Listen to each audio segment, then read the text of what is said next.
that problem, and that problem wasn't even being solved. So just a small or a short message here: before you think that how idiotic or how petty your question might sound, just put it out there, and I will definitely take it up. As long as your doubts are cleared, that should be the eventual goal or the end goal of this particular webinar. And that's how you can gain the maximum out of it.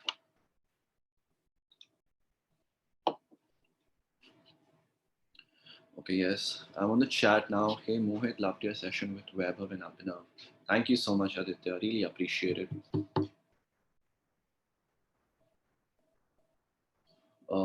We haven't started the discussion, Devyash. Awesome.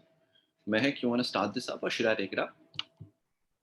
So we'll be starting it. Awesome. Okay. Good afternoon, everyone. We hope that you are keeping well in these uncertain times. My name is Ashi Pansari, and I'm the head of social media and marketing at Finnacle Magazine, HR College. I shall be your host for the webinar. I have with me Mehak Mehta, who will be my co-host for today. I would like to welcome you all to this live session with Mr. Mohit Ahuja on sales and its endless application. Thank you for taking out some of your precious time for this insightful webinar. Before we start, I would like to introduce our esteemed principal, Dr. Pooja Ramchandani, who has always been a pillar of constant support and guidance for all of us. Her constant encouragement has always motivated us to push our boundaries and achieve excellence. Due to last-minute commitments, ma'am could not join the webinar. I would also like to introduce Dr. Tasneem Razmi, who is the professor in charge of our magazine. She is an exceptionally supportive and insightful teacher who always encourages us to give our best and set high benchmarks. Thank you, ma'am. I would now request Mehak to take over. Thank you, Ashi. To start with a brief introduction of our speaker, Mr. Mohit Ahuja is the ex-head of sales at Zomato and Cure Fit. He started his business as a software engineer, but out of his sheer interest in the world of startups, business and growth, he joined Zomato as a sales manager. Driven by the desire to grow a new business from scratch, Mr. Ahuja then worked with Cure Fit as the head of sales. He has over 7 years of experience in sales. He was one of the few people chosen to represent the core team of Zomato that launched Zomato Gold in India and the Philippines. Eventually, he went on to become the sales representative with the highest number of deals closed globally. We would request everyone to send in their questions on the chat box as and when the doubt arises. I would now request Mr. Mohit Ahuja to commence the session. Thank you so much for that lovely introduction. Appreciate the kind words and appreciate you setting this session up to enhance and improve the kind of learning we can get through this session. I have prepared a small deck. Now I'm going to share my screen and take you through what I've prepared. And I would suggest whatever key knowledge bombs or key values that you get, make a note of it. I'm a huge advocate of documenting things. And if you've been part of any of my sessions before, you would have already figured that out. So yeah, starting since the topic for today, sales and its endless applications, I've been a huge advocate of the entire industry because I am a brainchild of sales. Whatever I am, wherever I have come or reached in my career, I owe that to sales. And while I was in school and as I transitioned to my engineering, so I'm an engineer by education, I never thought that this would be my calling, this would be my function where I'd get maximum success. But then that's how it is. So before I commence, I want to just give me a second. Let me just minimize this. Yeah. Let me talk about in general how the profession of sales is actually perceived in India. So just want everyone to take a second and think about your earliest memory of a salesperson. And the answer that I get from most of the people here is they think of a door-to-door salesperson. And from the very start, excuse me, that's how the brains are conditioned to perceive salespeople. And similarly, when you were in your primary education and your secondary education, I'm yet to meet a kid or a teenager who actually wants to grow up as to be one of the successful salesperson, including me. I never wanted to be a salesperson. I accidentally fell into this function and absolutely fell in love with sales. Especially media's role, because again, we're a country which is highly influenced by media and all sorts of media, not just social media, your main print media, your TV, as well as social media. And the kind of picture, picture that is being painted of what sort of profession sales is, it's not actually a clear depiction of what sales brings to the table. And if you want to further research about this, I would definitely, if you could do it now or later, just do a Google search on the top sales movies in India. You will have the options of Rocket Singh, you'll have Band Baja Barat, and they're not amplifying what sales is all about. And if you do the same thing, top sales movies in Hollywood, you will see the best of the best, the Wolf of Wall Street, your Moneyball, your Kabuki, and these are very prominent movies. Now, the main thing people work is obviously for financial stability. So the median pay for sales people in India is very less as compared to the median pay for the same sort of work in the US. In US, it's easily considered as a 100K job. So there are categories of jobs which are considered as, which have the potential to become 100K jobs. What do I mean by 100K? That your annual pay could be 100,000 USD, and sales is one of the top professions there which can actually lead you there. Obviously, there is tech, there is multiple other professions, but sales also is one of those prominent positions which can help you reach that 100K target. In India, that vision itself is very hazy. Not a lot of people can picture themselves getting a 30L or a 50L just in terms of sales. So that entire perception also needs to change. And one of the key reasons for people opting or not opting wouldn't be the right word, being not in the state of mind to consider sales, is because in India, I've seen there's a very high dependency on non-target based jobs. Sales, obviously, it's a number sport. You have to achieve your targets, and people here prefer safer and stable jobs. And something that I believe in, like this is a motto that I live my life with, that if we tend to get comfortable in one place, we do not, or we're not able to get comfortable in life. And that's what happens with a lot of people. People fall in love with their desks, with their desk jobs, and then just the thought of the hustle, the kind of effort that it will take from shifting one industry to another, that prevents them from trying, I would say, newer ventures. So moving on to my story, I think it was explained really well what I've done, but I'll just want to recap it objectively as to what were the reasons of my switches. So as an engineer, college placements was the only way I could see when I was an engineer. I was an above average engineer, not the best engineer. So I'm not sure how well I would have amplified that particular skills or the skill set that I had received if I were to pursue a technical career. And that's what happened with Accenture. I joined Accenture as a developer. I was a developer. I was developing reports on SAP for my clients in Netherlands. And in terms of, if you see the table that I've made, that will actually give you the reason as to why I switched in terms of the energy. Now I've rated it 4 out of 10, because if I had that energy, I was a young, enterprising individual who wanted to prove everyone that I can work. But I wasn't able to utilize that because the kind of people I was surrounded with, they were they were relatively old. The kind of hustle that they were putting in, it wasn't motivating enough. It wasn't inspiring enough. My learning curve was very slow, and eventually that led to a lower job satisfaction. And at that moment, my objective was not to get into sales. My objective was to get out of Accenture. And then I gave 4 interviews for 4 startups. Fortunately, I got through 3 out of 4 of them. So I had options, Zomato being the most prominent brand that I got through. That was the reason I chose. I started my Zomato career at the lowest level. And right right when I started my career, the kind of hustle, the kind of learning I was getting, that led to a very, very high job satisfaction. That's why I stuck on to Zomato for 4 years. And again, the highlight of my Zomato career was when I launched Zomato Gold in or at least in Bangalore, Nagpur, Kochi, Hyderabad. I was heading all these regions. Then I also launched the Philippines market. That was a very, very refreshing experience. Then when I chose to come back to India to handle, because I was the business head for Hyderabad that moment.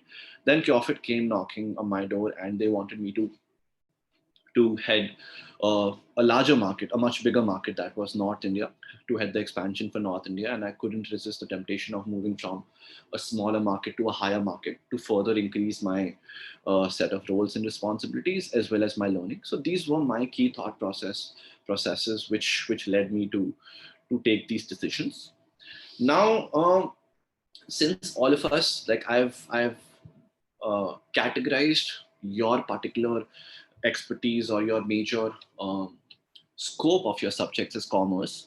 Now, in my case, how did I? A lot of people come back to me or ask me that how did you transform from engineering to sales? So similarly, if this is a particular doubt in your head that how do I actually transform or transition from a very finance based or a commerce based course to sales? So the answer is you don't have to transform, because each one of us who are on this call, we are unique, we are individual in what sort of qualities we bring to the table. So more than transformation, believe in evolution, have a very logic driven, and now something that you have and not a lot of people have, you will have a very, very clear understanding of numbers, obviously, since your course is very number driven, very stats driven. So once you're very comfortable with numbers, a lot of people out there who are doing sales jobs are sales reps. One of the key skills that they have is they need to be comfortable with numbers. So these are some skills that all of you definitely have. Something else that comes into the picture is your ability to build trust over the trust me approach. And I'm a huge advocate of that as well. And if you can start incorporating these particular skills, it will take you a really, really long distance in your career. Now, again, for people who are from an engineering background, who used to love math, who used to love science, there is a particular approach which is a scientific way of solving problems. Now, what do I exactly mean by that? Each and every new thing that you try, you document the results. On those results, you figure out what sort of results I'm getting from that sort of documentation, and where is it leading me to. And that's what I call experiment and explore. So if you think as to how scientists perform experiments, they don't just have one process, they have multiple processes, and each process has a unique set of data set associated with it. They look at those numbers, they gaze at those numbers day in day out, and that's how they figure out what is their next step. So at this stage, when your mind is developing, it's shaping into multiple things, you're absorbing knowledge at a very, very high rate. Experiment and explore. Don't be too hard on yourself. Try multiple skills and figure out where your emotional and your intellectual inclination is towards which skill. And that's how you branch out, right? That's how I branched out. And I realized that at a very later stage, when I was already a year, 2 years into my Zomato career, that's when I started implementing more and more processes in the way I perceived the world, and I perceived the corporate world, and how I perceive sales. But if you could start doing that from the position that you're in, that is your college time itself, it will be a huge advantage as to how you can propel and accelerate your career. And something that is one of the gospels that I like literally live by is whatever experiments that you do, please document that data. Once you start documenting, you will see patterns. And now how human brain actually figures out solutions is in a chaotic or in a very, very clustered data set or a clustered set of problems, we tend to find rhythmic patterns. You will only be able to find patterns if you document, if you can picture that data, or if you can picture your problems. Once you document, then you're shrinking your data set. And once you're shrinking your data set, you will have more and more clarity as to where this data set or where this set of problems is leading to. And something that I realized through the course of my last 7 years, finding solutions is the easiest part. This might sound a little peculiar to most of you, that finding solutions is something we find difficulty in, because what's been happening is throughout these years, your parents, your teachers, your mentors, and your friends are giving you problems. They're coming to you and giving you problems that, hey, can you tell me the solution, or can you help me with this? But as and when you grow smarter, you move on in the course of your career, you will get smart enough to figure out solutions to most problems. But where the true problem lies is identifying what the problems are. And that's why most successful CEOs, most successful founders, they have this unique ability to find problems in patterns through which they can obviously discuss and find solutions. Solutions are everywhere on the internet, embedded within people, but problems is something that no one tells you about, how to identify that. And again, if you want to further make your learning more innovative, whatever theories that you've learned, use it to your advantage, because I'm pretty sure you're learning of various ways to analyze things, various processes, various theories. Like, I apply a lot of my theory which I had learned in school in engineering, and then when I've done sales and I understand that, oh, sales is also very closely related to psychology, it's also very closely related to experimentation. I have that moment, like, oh, that's what happens, that's why the client actually said yes. So serendipity doesn't happen. What is serendipity? That things falling for you luckily or by chance, that doesn't happen usually. There is a very, very strong reason behind everything that happens now in your career. And if you're able to figure out that pattern as to why these things happen, that's where you have the formula for success. Now, moving on to something that most of you all will be gunning for is a lot of interviews in the future, or in the near future, or probably 2-3 years down the line, where you'd want to be applying to your dream companies or many companies. So this is one aspect of sales which can be definitely used in the way you carry yourselves out in interviews. So before we actually move to the interview part, how the jobs have evolved over a period of time. This is a very small depiction of the evolution of jobs. So from the third man to the last man, which is where we are, because everything happens on the mobile. This between this phase, because earlier the human was a hunter and gatherer. All the jobs that were present was within the small tribe or within the small community, which we call it the first degree of network or reference. Whoever they would know, like if I want to create a hunting tribe, I would ask my friends whom I know, and we would go out hunt and get food and feed our families. But since then, if you realize the increase in network has been exponential, and the jobs haven't increased at the same pace as the number of people who are actually applying for those jobs that have. Obviously, the evolution of technology has led to a lot of jobs being redundant, which we call automation eating up our jobs. And between this phase, that's when most number of jobs have been created. So you need to realize that, if there are so many number of people applying for the same position, and there are a very less number of jobs, you have to figure out multiple ways that whenever you get the chance of an interview, how do you ace it? How do you give the best representation of yourselves within that interview? Which uh, which brings me to the top skills. Now, this is a research that I have done. These are the top skills that the recruiters or your hiring managers actually look for, not in your resume, but when they speak to you. Now, obviously, one is the most prominent, happens to be active listening. There is a difference between listening and active listening. Listening just means that you're able to comprehend what I'm saying, and a lot of people actually listen to speak. What do I mean by listen to speak? That, imagine if you're in a group of people, let's say four to five people, you're discussing on a particular topic. There will be a few people who are just desperately waiting for their turn, because they have thought of a unique thought, and now they have this urge that, oh, this is a very good thought, I will say this, without understanding what is the context of the conversation. So by the time their chance comes to speak, They will speak out of context, and a lot of people who are actually listening or actively listening, they might not consider them seriously, and they would think that we weren't discussing this, what is this particular point about. So if you want to make a very, very high impact, it's very important to be an active listener. Don't listen to speak, listen to respond. Hold on to your thoughts.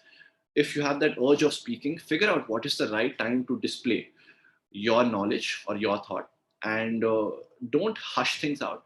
There is no rush at all. So figure out what is the right time is something that you can definitely pick out this particular skill. And this usually happens when a question is being asked. So in most interviews, there are case studies, there are problem statements which are being asked. A lot of people, as soon as the question is asked, they start giving the answer because they think that now they've been put on the spot. But that is not the case. All recruiters understand. And before you actually start speaking, ask the recruiter that I have a thought process around it. If you don't mind, I would like to take a minute to articulate that so that I could represent my thought process in the best possible way. And this is something that all recruiters appreciate. Now, the second skill is ability to ask the right questions at the right time. Now, asking right questions is very self-explanatory, but I'll tell you what do I mean by asking the right questions at the right time. So, as how psychology works, to every situation that we respond, it's dominated by a lot of factors. Some of those top factors are a the current attitude in which you are in, the past memories that are related to that particular topic, and your predispositions. Predispositions is basically your assumptions about that particular thing. So a let's say out of those, one of the factor is controllable, that is you can judge the attitude. If the person sitting across the table is in a good mood, I know for a fact that I can ask tough questions. If he or she is in a bad mood, I know this might not be the right time. And you would have noticed that in a lot of your conversations, in terms of your past memories and in terms of your predispositions, that is something which you have to control by asking relevant questions or basic questions. Now, it's a very common saying that once you're speaking to someone, it's very important to understand from where that person is coming, how their point of view is, how their thought process is. And once you ask the initial basic questions, then you can ask the tough questions, because now you have an understanding that what are his or her past memories about this particular topic and what are their predispositions. Uh, Being an articulate communicator, no one likes a lengthy, overextended conversation. So rather than focusing on the length of the conversation, focus on the depth of the conversation as to how you can make a particular conversation deeper. Why and how aspects of it. If you can incorporate the why and how aspects of multiple things in a conversation, you would automatically see that your communication is becoming more and more articulate. That is something which definitely you need to incorporate in your day-to-day life, as well as when you're actually communicating in a particular interview. Now, storytelling, definitely, again, it's very self-explanatory, but I'll tell you as to why storytelling works. How you can actually understand the importance of storytelling. So there is a concept, the neuroscience of storytelling is dominated by a concept called neural coupling. So whenever you have time, do Google this, what is neural coupling. So what is neural coupling is basically, there was an experiment conducted where once you're having a normal conversation with any person, then neurons are firing at random directions, because one person is thinking something else, the other person is thinking something else, and their opinions are matching each other. That's how a conversation goes ahead, right? But imagine an auditorium where there is a speaker, a good speaker, and he or she is taking you through their story. Now, in that, what the experiment denoted that when the storyteller was actually reciting or telling the story, all the people who were listening to the story, their neurons were firing in the same direction as the storyteller, which means that while that story was being communicated, the entire crowd was to a certain extent hypnotized, and they could imagine the same things what the storyteller was imagining while reciting the story. And that's what neural coupling is all about. Now, how, and that's why we use the terms like, oh, that was such a captivating speech, oh, he had me with his words. because you were actually held in captivity because of the power of the story. And that's how neural coupling works. And that will tend to explain as to why storytelling is a huge and highly underrated skill. And a couple of other things in interviews is definitely have a very objective approach. What do I mean by an objective approach? That if you're explaining your achievements, or if you're explaining any sort of previous projects that you've done, associate that with a measurable metric, or have multiple metrics to explain your achievements. A very simple example would be that if I'm in college, I'm telling that I was one of the key part of the community which dictated the college fest. Now that's a good project to have, or to display in your resume. But how would I actually say that I handled a team of 10 people and was responsible for setting up this college fest, which was attended by 10,000 odd people across 12 colleges. So here I'm objectifying my efforts. And once I'm objectifying my efforts, the kind of impact that I'm making is way more higher than just me telling a subjective sentence that I was the head of this particular event. Receptive to feedback, whatever feedback that you get in your day-to-day conversations from your teachers or from your friends also, it's very important to consider that feedback without associating that with an identity. I'll tell you how that works. Now, let's say your best friend or someone you really trust comes to you and tells you that you are really weak in the way you communicate. Now, a lot of people might take offense. Or if a random person comes and tells you that, I think you need to work on your communication skills, a lot of people will say, I'll work on it, you do your job. And why? Because a random persons, you would think that they're mocking you or they're offending you because you're associating the identity as to where the feedback is coming, not what the feedback is trying to tell you. So the moment you change that subconsciously, you change your wiring in your head, that whatever people are telling me, I will forget. If it's my teacher, if it's my dad, or just my best friend, but I will focus on what is that feedback that they're trying to tell. If he's telling me, or if she's telling me that my communication skills are weak, are they actually weak? Do I also think that? And if yes, how do I improve that? So if you remove the identity, you will automatically see yourselves getting more receptive, getting more better with the kind of feedback that you get from people. Obviously, a couple of other skills that would end this particular slide would be a very healthy sense of competition, because at each point, if you set short-term realistic targets, and if you're pegged with a lot of people, if you have that sense of competition. Like, I've been a sports person since I was a little kid. Like, my life has been dictated by football. Like, I live, breathe football. I've been supporting Liverpool Football Club since I was a little kid. So I have this very strong urge of being a very healthy competitor. So at all points, I would look at different ways to compete, to overachieve my targets, to overachieve the targets of my peers. And that is what has driven me to achieve success in sales. A very high tolerance towards rejections. You need to understand, in whatever sphere, be it sales or be it any other particular job that you might end up taking, there will be a high set of rejections that you will face. And if you consider each and every rejection as a data set, so just imagine whoever is rejecting you, try to understand what that rejection is telling you. Try to objectify that. Let's say if I was rejected by a client, I would denote that as to why did he reject me? At what stage was I rejected? Was I rejected right at the stage where I was closing this deal? What was the reason for rejection? Did I ask that if that reason could be solved through the solutions that I'm trying to give? If I make a data set of that, the more rejections that I get, the better I am in a stage to figure out what the pattern is, and eventually incorporate that pattern into my day-to-day life or my professional life, and reduce the number of rejections.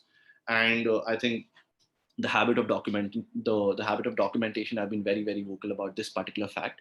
So definitely, and if you're part of this session, I hope you're documenting things that you will take forward from this session. I think I duplicated this particular slide by mistake. So sorry for that. Now, different models for articulating responses, because I've given you a generic framework as to how to carry yourselves in an interview.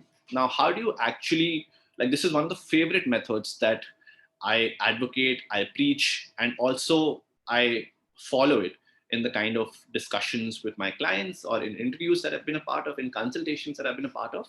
It's called the STAR method. STAR stands for situation, tasks, actions, and responses. Although very self-explanatory, but let me take a minute into describing as to what goes in this in finer details of it. So situation, imagine that you're a director of a movie, right? The first step is you set up the set, the entire surrounding, so that the scene could be carried out seamlessly, right?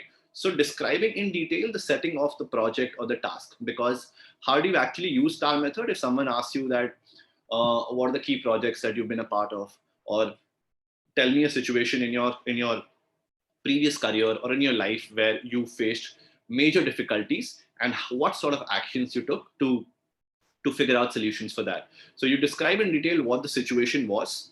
Then you describe what were the tasks in hand, what were you supposed to do in order to solve that particular problem. Have a clear depiction of the list, which clearly signifies what were all the tasks that you were supposed to do. Now, based on those tasks, what sort of actions did you take? What was your thought process in deciding that this action makes sense instead of this? And once you've done those set of actions, what sort of response or what sort of reactions did you get by implementing the actions based on the tasks in hand and in the situation that you were in? Now, if you follow this particular way of describing your projects, this is a very comprehensive way of actually describing your problem statement or the situation or any project that you've been a part of. Now, moving on to another finer detail. When you talk about your actions, that this is a very common question which is asked in interviews, that tell me a very tough situation in your college life, or a very challenging situation in your college life or in your previous job, and how did you manage to come out of it. So if you see a graph here, now the top of the x-axis is your achievements, the bottom of the x-axis is your problems and stressors.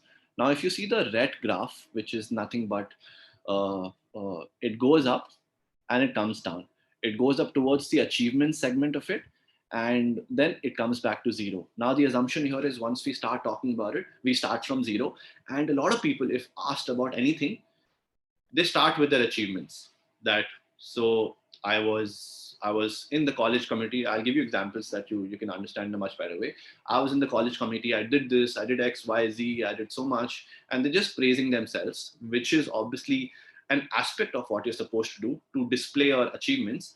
But then starting with your achievements is something which is not going to make high impact, because here you need to understand, to tell your achievements is not the eventual goal. To make a high, long-lasting impact is what the eventual goal is. Now, imagine from a recruiter's point of view, they speak to multiple clients, and everyone's just talking about their achievements. I've done this, I've done that, and you need to find out ways as to how you can cut the noise and how you can stand out from the rest of the crowd, right? So always start with what were the problems. Like, I was majorly stressed because these were the problems I faced, and how did the problems occur? It could be that the problem could be a result of something that you did, and eventually you rectified that problem, which becomes your achievement, right? Now if you go down the graph, you talk about your problems, and then you go up the graph and talk about your achievements. The impact that you make, right? It's almost the double of what you would have made if you were just talking about your achievements. A very simple example would be, if you think of the top movies, right? What do top movies show? That the protagonist gets beaten up, goes through tons and tons of stress and trauma, and eventually there is a victorious end for that protagonist. Now imagine a movie where it's a very happy-go-lucky movie from the very start till the end. The actor or the protagonist is having a good, jolly time. Not a lot of people will like that movie, because they won't be able to be impacted by the kind of situation or the problems that the protagonist has gone through. So everyone loves a happy ending, but not a happy movie. Everyone loves a sad movie, but a happy ending. So that itself is a representation of the kind of impact that you can make. Now, moving on to a very specific discussion about what my core function is. Sales, for everyone who's looking forward or who's planning to start their sales career, a lot of people come back to me or come to me ask that how do I start? What should be my starting point? So uh, first and foremost is you figure out, you choose an industry. How do you choose an industry? You will automatically have an inclination or an emotional connect towards one industry. Like for me, my dad, a lot of my cousins have been involved in setting up restaurants, hotels. So from the very beginning, I knew a lot about this industry, and that's why my inclination or my emotional connect was towards the F&B industry. So the moment I got through Zomato, I found it relatively easier. I found it easier to connect with the people because I used to tell them I'm also from the restaurant industry, so that empathy factor was maintained. So one way you can actually check out which industry has influenced you. Start writing down the top companies in each and every industry. Let's say I figured out 4 industries. One is edtech, one is F&B, and start writing down the top companies in whatever industry. You know the maximum number of companies.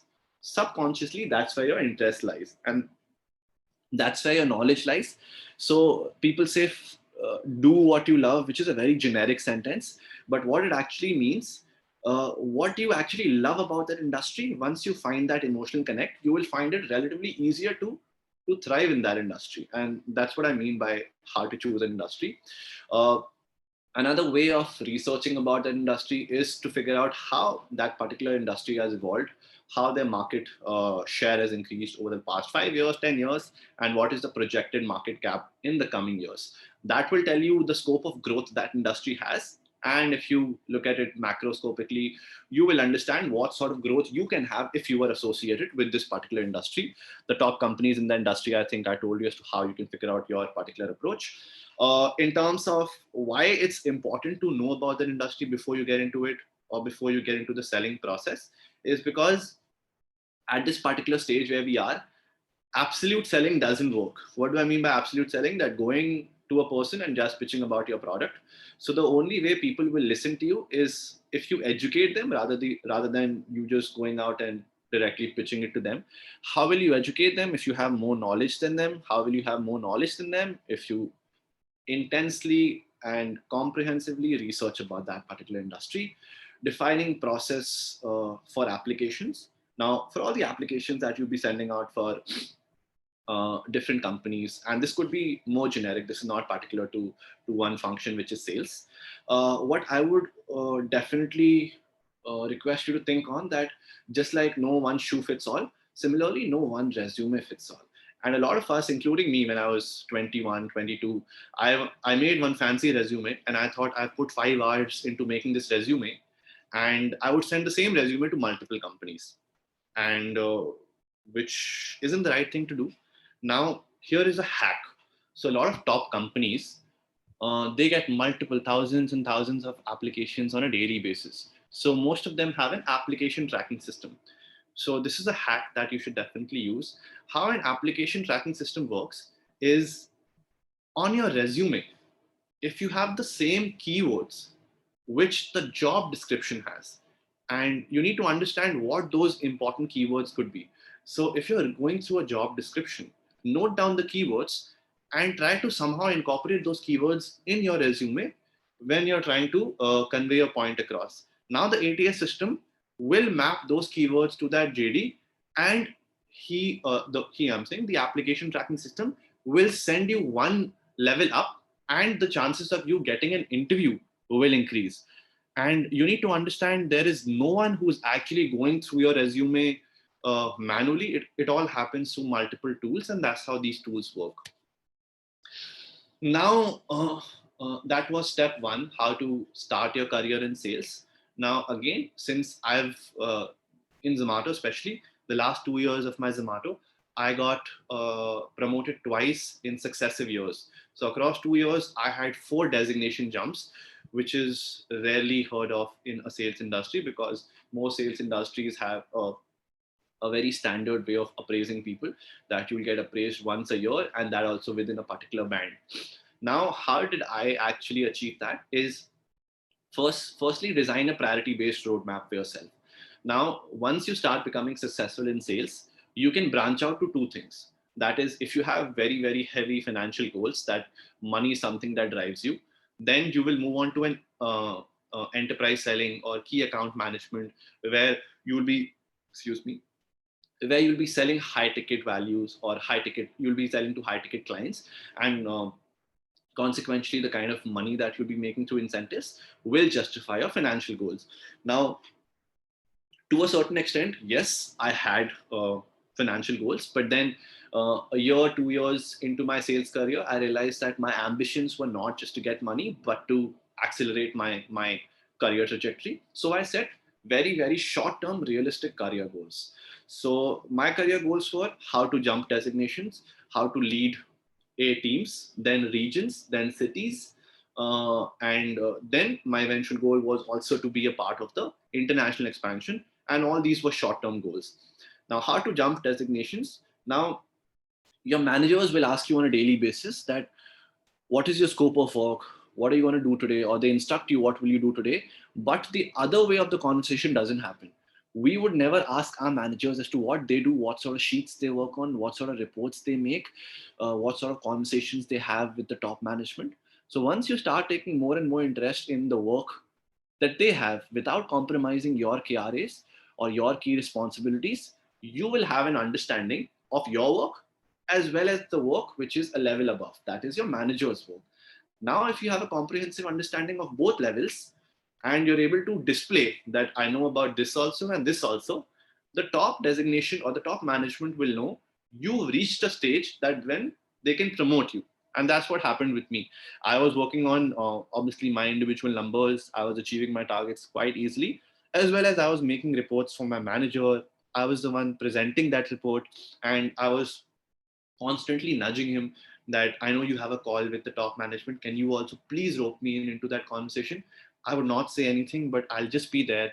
And just by being part of those healthy top level management conversations, I was able to justify, I was able to display what sort of value I bring to the table. And this can only happen once you are very clear. You have immense amount of clarity as to what your work requires you to do, as well as you can devote time in terms of what your manager is doing and how do you actually climb the ladder. Document your journey.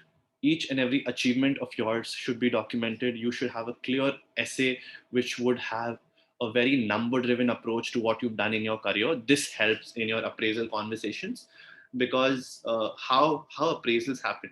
Now, this is a key data point that uh, most of the people who are in the tech industry, right? When I say tech industry, majority of the tech industry is dominated by software engineers or associate software engineers. Now, they do not know how to negotiate their salary, and it's not their fault. I'll tell you how. Because once the time of appraisal comes, the manager comes to them and tells them that, you know what, you had a lovely year, we're really happy with your performance, and we're giving you this 7% hike because of what you've done.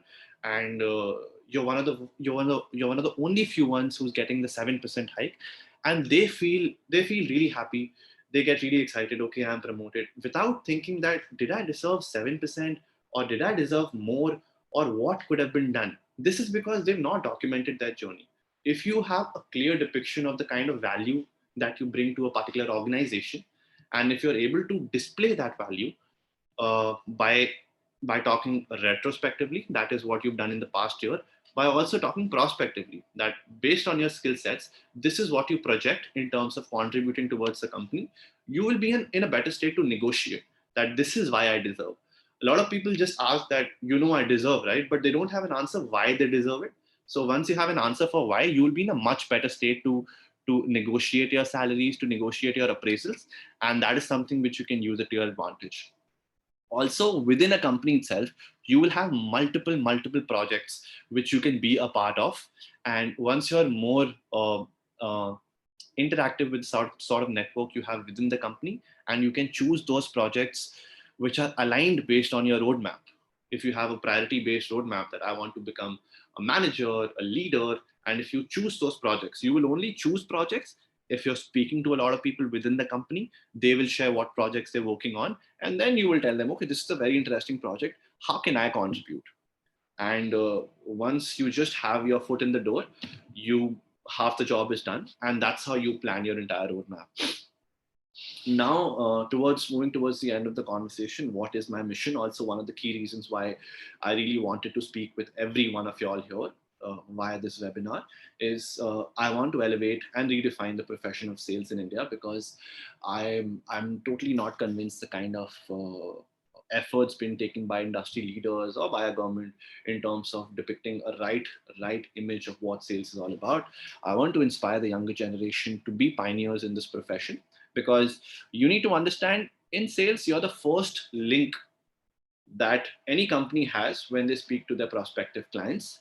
Most of the top CEOs, founders, they started their careers as sales reps. The likes of your Warren Buffett or Mark Cuban, even Steve Jobs did a lot of selling. And once they were out selling, they realized that, okay, I'm good at selling. Why I'm good at selling? Because I can see their business, and just by seeing or looking at the business, I can identify patterns and suggest problems which can further improve their business.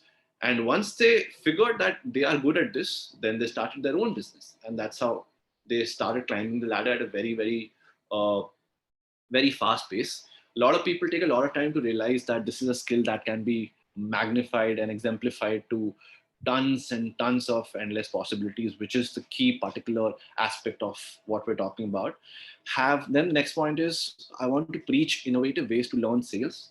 One is scientific. I think now everyone understands what do I mean by scientific, having a very data oriented.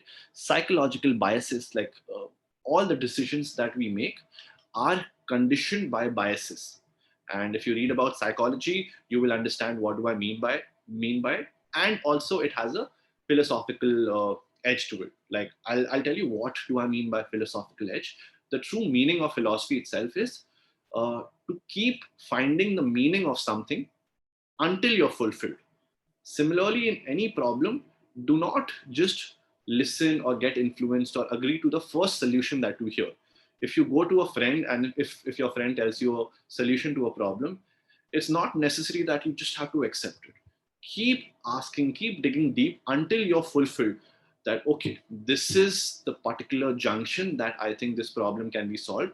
And now I'm satisfied. That's what philosophy stands for. And that's what philosophers do. They keep thinking about one particular aspect until they're fulfilled. And then they try to preach that particular aspect through their stories, through their metaphors, which plays a key pivotal part in the way we learn and absorb things. Um, Now, I in sales also there is a concept of peer-to-peer and cohort-based learning. If you're learning in a group, small groups like four teams of four, there are chances that the your learning curve increases, because your learnings are shared, right? Imagine you're learning as one person and you're learning as four people in a group, so they will all share their learnings. So you're learning at a rate of 4x, which wouldn't have been possible. And for on to complete actually my mission, I keep doing free sales masterclasses on Discord and on my Instagram. So feel free to drop by if you want to learn more out of it.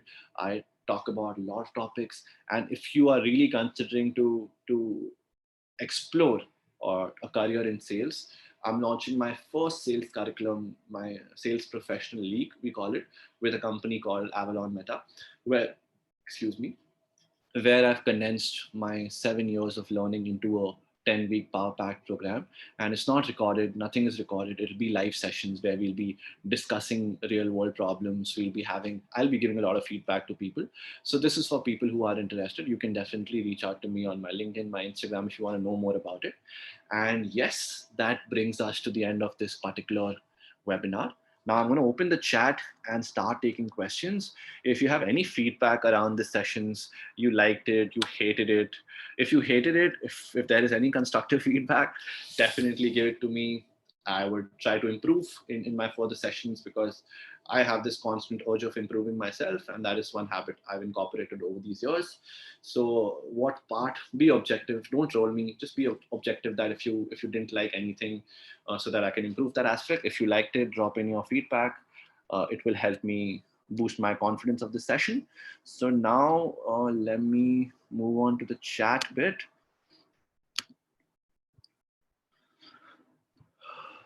Yep, I'll stop sharing my screen now.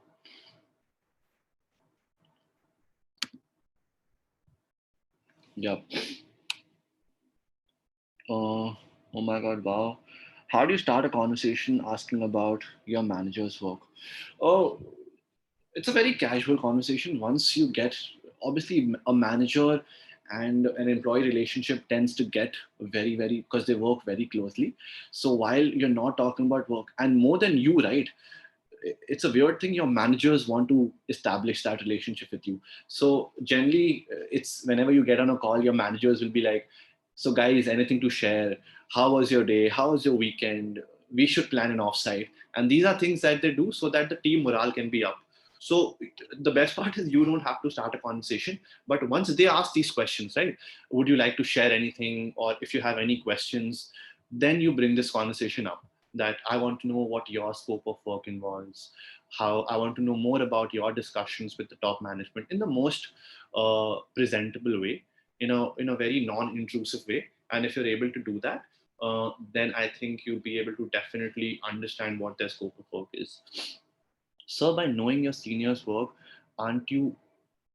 If I was overburdened, so sort of it's not easy, right? I had to put in those extra hours. So that's what I said.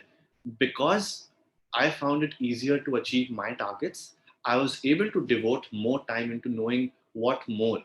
A lot of my people who were working with me, my peers, they would complete their work and they would just chill. They would go home, sleep. They would go out drinking. They would play FIFA. I used to play FIFA with them sometimes, but not all the time. But then most of my time, whatever I got, I invested that into my own growth. And yes, it's not easy. It's a hard part. So you will have to figure out extra hours, and you'll have to burden yourself. How do you approach people from another department in an offline work environment?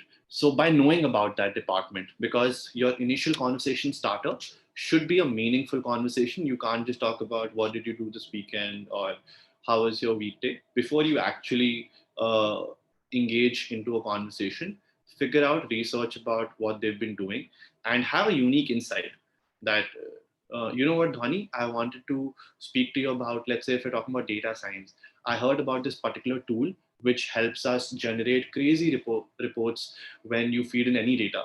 I'm not sure if you've or if you heard about this. Now, in this way, I'm first starting a conversation by giving a piece of knowledge. So now I have a good hook to reel them into a conversation.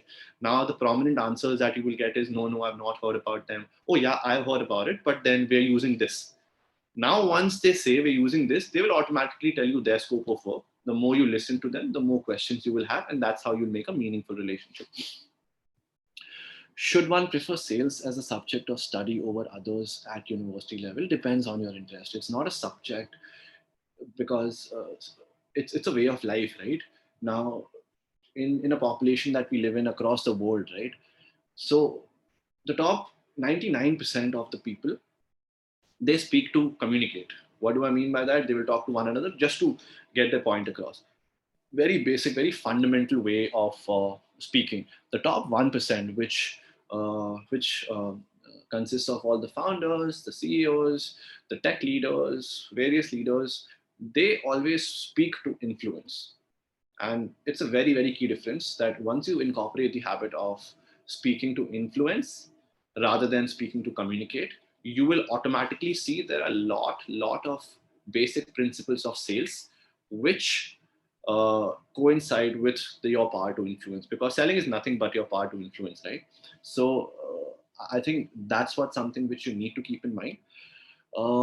And that's a way of life rather than just a subject. But then more and more you research about sales, you will have unique perspective towards the entire industry, and not just your core function but a lot of other functions.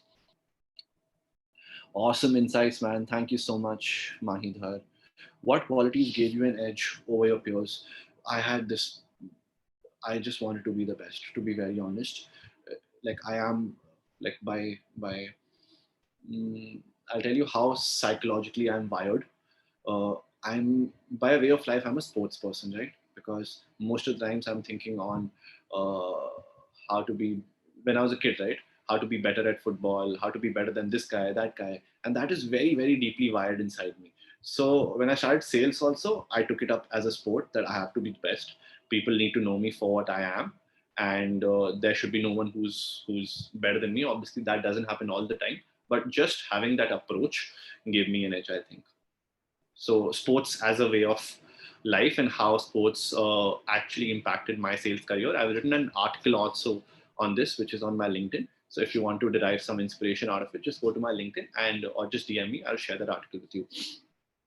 What are tips for a confident yet an anxious person in cases like approaching the seniors or any other scenario in order to increase their involvement? Confident yet an anxious person. So if you're confident, just equip yourselves with enough knowledge.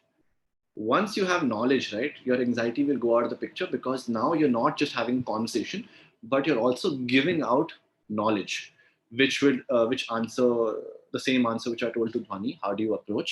Once you have that knowledge piece with you, people will start listening to you. A very simple example would be the current conversation we're having, right? All of you all have been very patient for the last 1 hour listening to me talk about multiple things. The only reason you're doing that is a lot of people, or most of you all, consider me smart enough to demonstrate this particular knowledge that I have. And that's the only reason you've stuck on, right, throughout this entire session. And that's the only thing that you need to establish once you're speaking to anyone. You need to establish that on this particular aspect, maybe I'm smarter than you, not by boasting about it, but by displaying enough knowledge that you have. How to improve communication skills? So again, by documenting. First, Vedika, you can start by trying to communicate, try to practice communication in front of a mirror. Once you're done that, then try recording yourselves in a camera. Once you're recording yourselves in a camera, figure out your in every minute how many times actually I'm so sorry. What was I saying? I think I lost my trail of thought here. Yeah, once you're recording yourselves, figure out how many times did you actually stammer, stutter, or you choked. Right? A lot of people, what they do is, while they're talking, suddenly a different trail of thought comes, like just happened with me. Someone entered my room and I just lost my trail of thought. So if you're thinking of multiple things, try to reduce the number of mishaps which are happening per minute by recording yourselves. Let's say you started with 15, reduce that to 10, 5, and you'll automatically see that you're getting better at communication. One more very, very important aspect of communication, if you want to improve your communication, is uh, start writing things down. Be it as small as just recording a journal for you. Now, I'll tell you what psychologically happens once you're in the habit of writing things down. So, once you're thinking, right, you have multiple thoughts in your head, and it's very hard to think of one particular thought.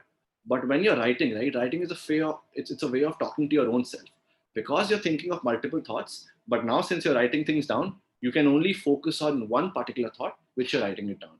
And the same things for learning also, right? When we were kids, and even now, a lot of your teachers will tell you, make notes. And we depend, like, it was the same case with me also. We say we will get notes towards the end of the semester, but what they actually are trying to communicate, the impact of writing. So while your visual, there are two kinds of memories that we have, right? One is the visual memory. Whatever we see, then our brain absorbs. One is muscle memory. So while you're writing things down, you're learning the same thing twice, because obviously you're seeing this, your eyes are working, but your fingers, when you're writing things down, it's getting doubly imprinted in your brain. So obviously, if your brain is absorbing something at twice the rate, your rate of learning will also significantly increase. In interviews, when we're asked about introducing ourselves, what would be the most modest way to do it? How do you go about it? I mean, it's a very simple thing. A lot of people have different approaches depending on what you've done. The length of that conversation will depend on that. If you've been involved in multiple projects, you can actually tell that I am here. You can tell what region, what sort of subjects, or what sort of education you've had prior to this, in a very, like, 2-3 lines, and talk about a couple of 2-3 projects, which are the top projects, right? Don't talk about all projects, but 1-2 top projects, which gives out the best representation of yourselves. Because the basic idea is, we have to display what we bring to the table, what our potential is, and you're creating a brand of yourselves within that interview. So keep it short. Talk about yourself, your your priors, as well as one or two top projects. So I had a follow up here. Can I ask it? Oh, sure, for sure. All right. So as you said that you had this whole driven idea about being the best. So in case, like for an example, if someone asks you in an interview, like tell about yourself, how would you start it and looking modest and at the same time telling what you exactly want to do? So, in my case, before they ask me that, tell me about yourself, I ask them that, do you want me to describe in detail?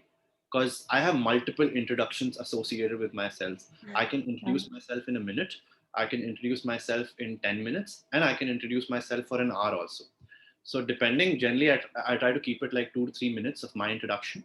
Now, at Mm-hmm. this case, obviously, I've evolved, right? I tell them about where I come from, my education. I'm an engineer by education. I'm not going to talk about what sort of engineering I did because that's irrelevant. I'm going to talk about what was my first prominent job, Accenture, how I transitioned from there to Zomato to Cure Fit, and keep it short and simple. Now, once I keep telling them, right, every introduction has a small hook. I would lay out a hook. A hook is nothing but, so I was the one who was part of the core team in launching Zomato Gold. This is one hook because if you're familiar with Zomato Gold, you'll ask me more questions. Of And course, yeah. yeah, so similarly, leave out hooks in your introduction, which leads to more insightful questions. And in that way, you can explain yourself in a much better way. All right, sir. Thank you. You're welcome. Where was I? Your inspiration and idols. My inspiration is Steven Gerrard and Liverpool Football Club. I derive a lot of inspiration from football. I try to incorporate the learnings that a sports person has in terms of the hustle that they go through, in terms of the habits that they have, in terms of the processes that they set, and try to incorporate that into my sales career. So that's one of my key inspirations. How to make an effective resume.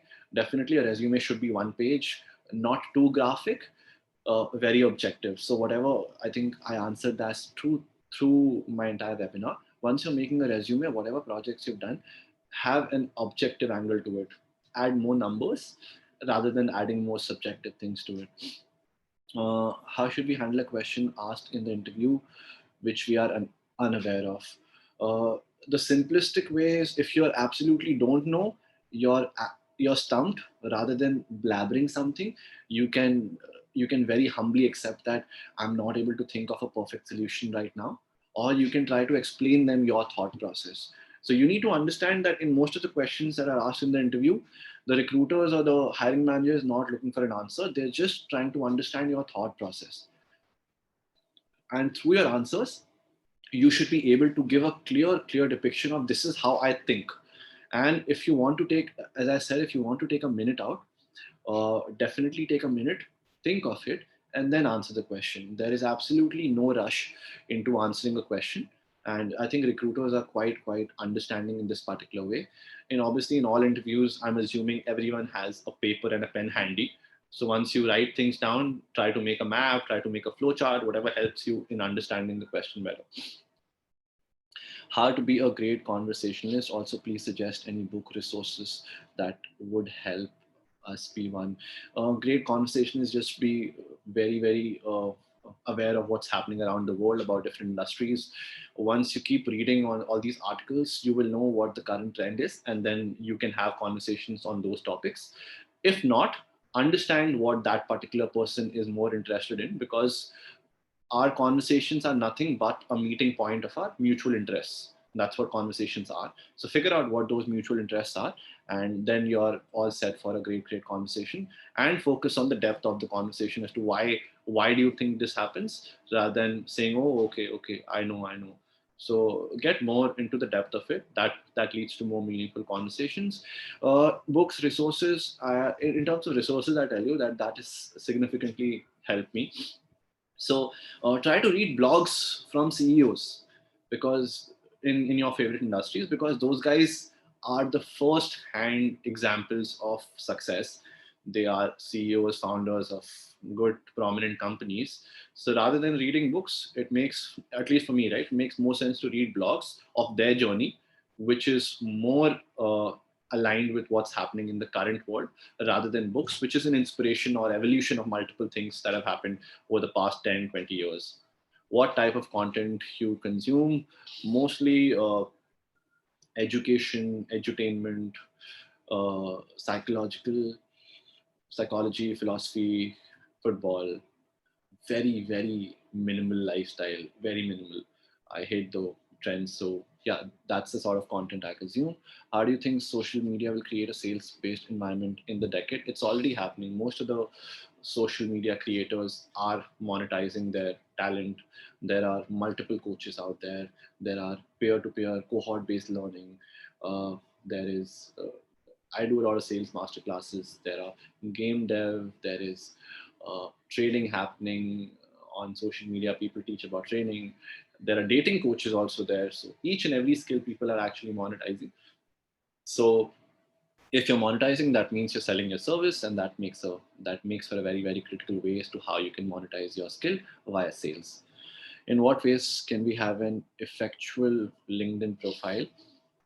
uh, LinkedIn profile is just a one sort of repository for all sort of projects, your achievements, your courses that you've done. So once you've done that, then you can set up your LinkedIn profile. But having more connections on LinkedIn, I think there are multiple hacks to it. Uh, uh, I have I've done an entire masterclass on how to leverage your LinkedIn. There are multiple ways. So Mehak, if you could just DM me, I will send you the entire that I'll send you the entire PDF that I have made for that masterclass. That will really help you in understanding. I don't want to give you any generic answer. I had done a lot of research, and it's a 10, 20, 10 to 15 page slide as to how you can use LinkedIn to your advantage. I'll send you that. Vedant, what should we include in a conversation that we like, that people would like to listen?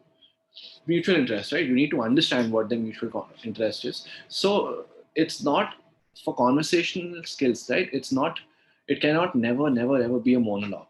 An ideal conversation, an ideal pitch is a dialogue. It's not a monologue. So there is a particular hack to it also.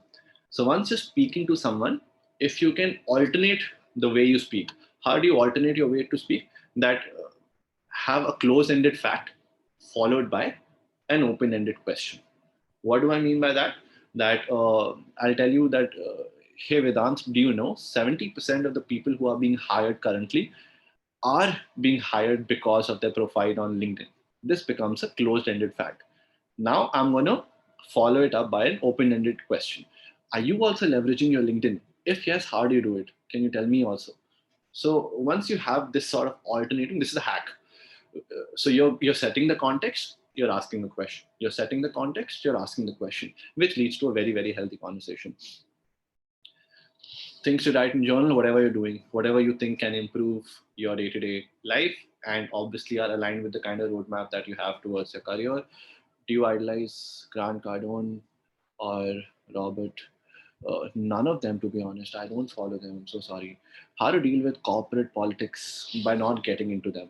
As simple as that. Don't just be oblivious to that. How? What do you think about edtech sales? It's absolutely booming. I think Byju's, Upgrad, there are multiple companies who are getting into it because people are more aware that they need to constantly upskill themselves. So once you're setting up the market, they will need salespeople. Also, in terms of edtech, since it's the product itself is mostly content, there is no cost factor to creating that content. It can be scaled exponentially. So the salespeople in the edtech industry, they get decently paid also. It's a very lucrative kind of industry right now. And if you have the interest towards edtech, you're on the right direction. What should you answer when somebody asks you why do you want to join sales? Like some basic things. What trends you wish to bring about in this field while going on for an interview? What are the key points to take care of? I think that we took what key points to take care of in the interview, that was answered through the webinar. I'm not going to repeat myself. Like properly dressed up in a common point, but are there any things else to take care of? I mean, for dressing up also, there is a psychological bias as to why people prefer dressing up. Is once you dress up, right? Once you sharply dress, That means that you're a person who likes to invest in their own selves. And for someone else who's observing you, they will only invest their time in you once they've established the fact that, yes, if this person has enough time and enough sense to invest in themselves, it makes sense for me to invest in this person as well. That is the bias that people have when they actually see good dressed up people. What should you answer when somebody asks you, why do you want to join sales? Just what drove you into this interview? You can talk about the industry. I know this industry really well, so I think I will be in a very good position to convince or educate people as to why or what they can make out of this particular industry through your products. So the answer should be the problem. You shouldn't sell a product. You should always sell a problem. The problem is that I need to educate more people about this industry. The paths that you take is through your product or through your company. Mm, how to speak like the way you speak. Practice. And again, I'll give you a very simple example. If if you're in a tech-based job, right? Let's say you've created an app, you've created a program. Now you want to run that program to figure out if that program actually works. So how will you run that? You will run that via processor, which is nothing but our PCs, our computer. You will the processor will input that program and it will give you the result. There is no other way for you to figure out if that program runs successfully or not, unless you send it to a or you use it a processor to figure that out. Similarly, for skills that you acquire, which are soft skills, human beings are processors. Role play. Whatever skill you're learning, you need to incorporate that. You need to try that out with your friends, with your peers, and figure out what is the output. Did that work or it didn't work? Just by learning it and thinking that I am proficient in this particular skill, it's not going to help you. You need a processor for all and every program that you design. In sales, in soft skills, the processor becomes human beings, which is what we call role play. If we are just starting out in our careers, then how can we network because we can't bring in much value to the table? Don't underestimate yourself. You will figure out different ways to bring much value. Probably if you were 20, we were having this conversation 20, 25 years back, I would have said, yeah, it's really hard how to network. But when the age of internet, I think you can reach out to anyone, cold emailing, cold calling, attending multiple sessions, webinars. I mean, these sort of sessions didn't exist like 5, 10 years back. Now we can do that at the comfort of our beds. And this goes out to Preet as well. That's one of the pros that you can actually have while working from home, because now Zoom, this virtual the connects that we can have these webinars at the comfort of your homes, which is one of the pros of learning that we can definitely incorporate. Oh, any message or advice for our generation? I mean, I did one entire 1 hour session for this, guys. Devysh, full 1 hour I invested in this particular just to convey my message across. Now, if you're going to ask me any message or advice for our generation, then I'm going to be offended. So sorry, I'm not going to answer this question. Salesperson are salaried as per the target they achieve. Isn't there any alternative to target-based sales approach? The alternative is choose your industry wisely. So if you choose edtech, which I told you, right, it has a cost associated with it. So if, and especially with edtech, with a lot of things that Byju's, with White Hat Junior, what they did, the entire world, right, was the lead pool. They were selling in US, UK, everywhere. So obviously the prices will definitely vary across these regions, and you have more chances to sell, and the more you sell is the more you make. Now your question was more regarding the base salary of it, and so the industry that you're choosing, that's why I said edtech people get paid well. I didn't mean incentives, I meant the base salary. So if money is a driving factor for you, which definitely should be for all of us, then choose that industry wisely. What is NFTs and what do you think of its future? So NFTs are nothing but non-fungible tokens. What do I mean by non-fungible tokens? That it has a uniqueness associated with it, And obviously I know a lot about NFTs. I do research about it. So a lot of artists now, it's right now it's only prominent for artists and for unique things. Someone sold a meme cat, right, for some XYZ $1 million, and which kind of is not the right representation of the technology, because the technology is amazing, it's unique, but people right now, they are in the process of finding utilities, crazy utilities of it. And I'll give you an example of how you can make NFTs, right? I'll give you an example of football itself, like for Pokemon cards, right? The Charizard NFT, which is very unique. For people who bought it now, they bought it for like $10,000. Now, in the future, the only reason that they bought it, that they think that in the future, the the value for that will become high, and that's how the NFTs will increase. Kings of Leon, I'm pretty sure you've heard of this band, right? Kings of Leon, they have this song called Sex on Fire. It's one of my favorite songs, old school retro. So Kings of Leon is launching their album on an NFT. It should be out in the coming days, and that brings a good utility, because earlier on, if you remember those vinyl tapes and those CDs, old CDs, now their value has increased. But for me to actually get that value, I'll have to go to pawn shops. I'll have to sell that particular vinyl CD that I have, and figure out what is the correct value. But now that process of the finding the middleman has been erased by NFTs, because now digitally there is a value, there is a store of value associated with these NFTs, which Kings of Leon is trying to leverage. And in the future, whoever buys, like, and it's all tokens are limited, right?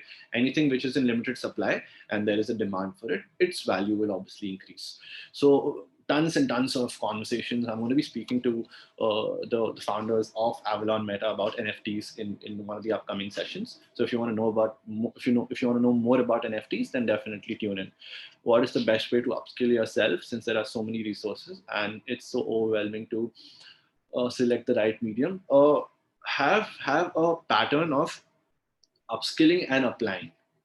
What a lot of people do is, let's say if there is a course which is for, let's say, 3 weeks, you've enrolled yourself into that course, you will wait for the course to end. Similarly, what you're doing right now, you will wait for your college to end, and then you will apply to jobs. I'm saying that at this particular junction, whatever skills you've learned, apply. Apply for an internship and see what results do you get. Do you even get through? Are you even considered for that particular internship?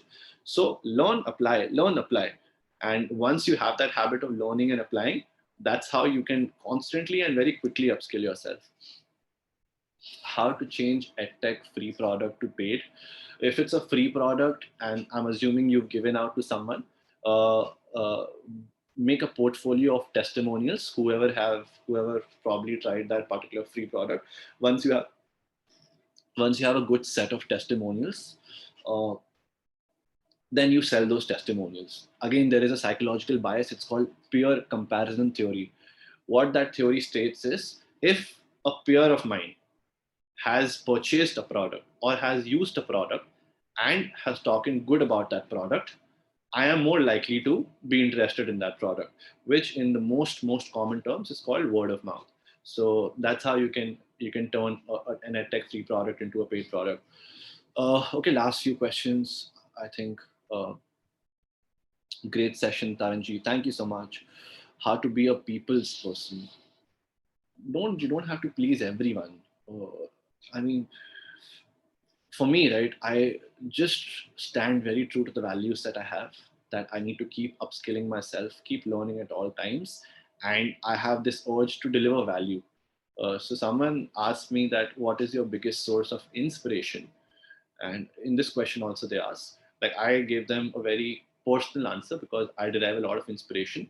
But every day, how I how I keep getting inspired is by inspiring others. Like when people DM me, or during these sessions, when you tell me that it was a wonderful session, I get super inspired that yes, I added value to someone's life. I helped them achieve more clarity, and that itself is a huge source of inspiration for me.